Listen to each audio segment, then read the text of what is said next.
Avoir un réseau domestique ou un réseau small business bien segmenté, c'est probablement la chose la plus importante en matière de sécurité. Dans cette vidéo, je te montre comment mettre en place une configuration Unify sécurisée et minimale en partant de zéro, pensée pour les débutants. On va créer des VLAN, on va configurer les ports de switch avec des profils Ethernet, on va également créer plusieurs réseaux Wi-Fi et enfin activer les bases de la sécurité dans l'onglet Cybersecure. Juste après cette intro, je te montrerai un schéma avec la gateway, le switch et la borne Wi-Fi pour bien comprendre comment configurer. Dans cet exemple, j'utiliserai le matériel Unify que j'utilisais quand je débutais. J'utilise aussi un routeur 4G pour la connexion internet,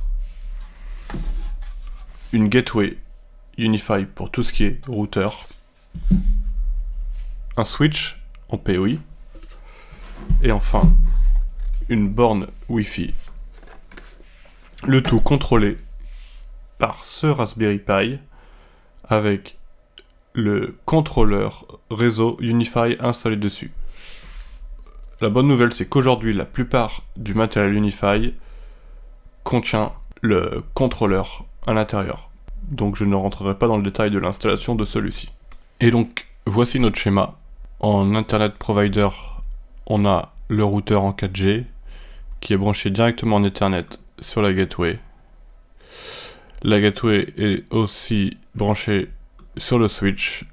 Sur le switch, on retrouvera le Raspberry Pi, la borne Wi-Fi et un ordinateur branché directement sur le switch en Ethernet. Donc, nous allons découper notre réseau en VLAN.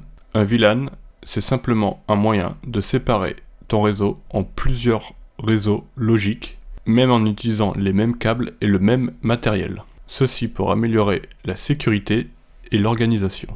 Donc, nous allons créer 5 VLAN. Un VLAN Management, où on retrouve tous les devices Unify. Un VLAN Trusted, où on retrouvera tous nos appareils de confiance, donc ordinateur personnel, imprimante, etc. Un VLAN IoT, où on retrouvera tous nos objets connectés, de tout ce qui est maison connectée. En général, ces appareils ne sont pas très sécurisés, d'où l'intérêt de les isoler dans un réseau IoT dédié. Ensuite, un VLAN pour les guests et un VLAN pour les kids. Alors, pourquoi un dédié pour les enfants ?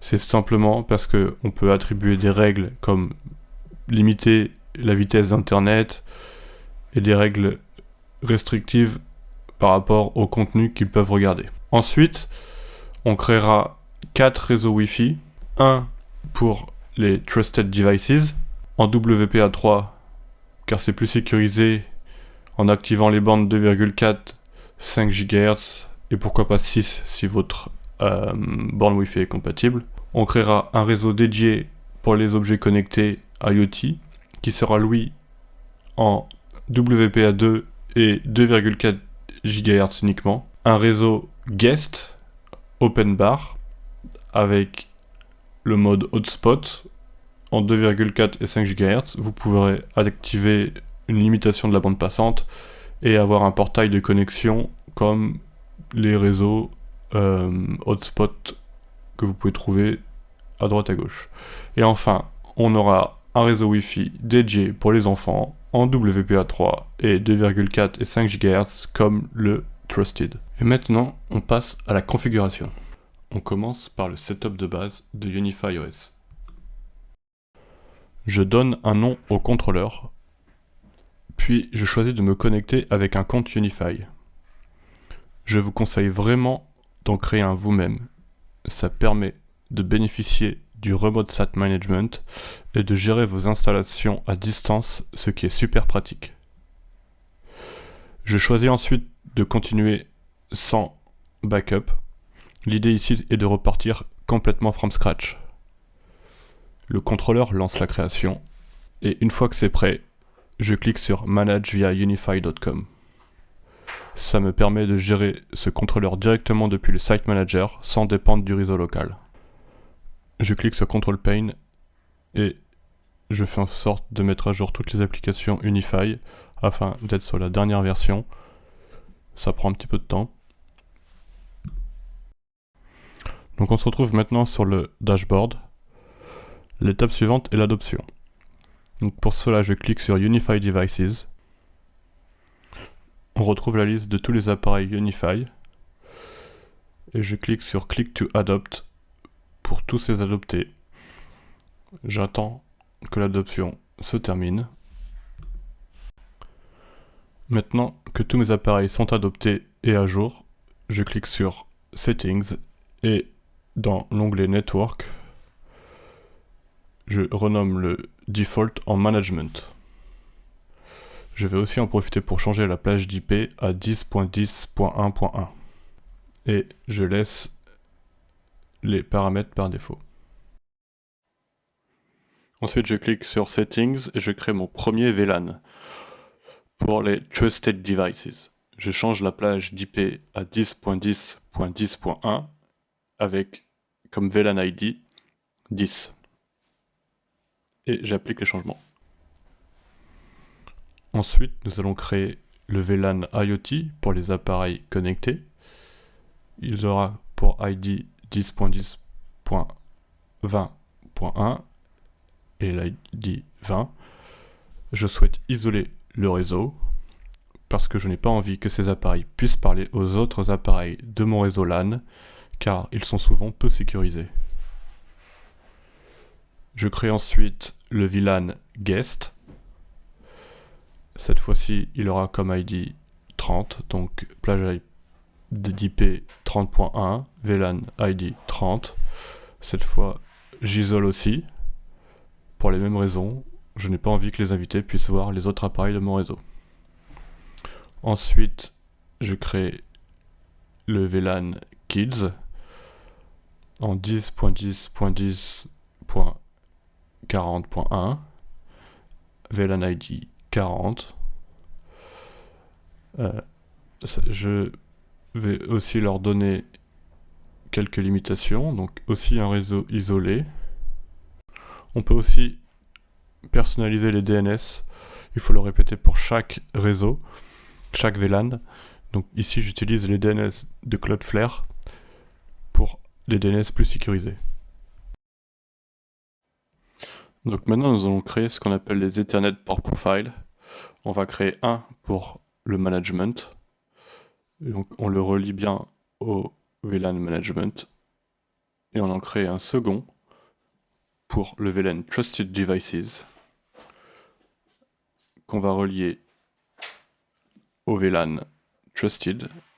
Mais cette fois, on va bloquer le tag des VLAN.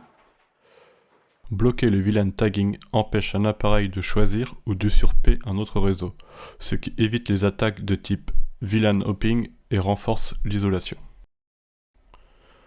Maintenant qu'on a créé nos ports profiles, on peut sélectionner individuellement les ports de notre switch et leur attribuer un profil dédié. Ici, j'attribue le port management à tous les appareils de type management comme la borne Wi-Fi, le switch,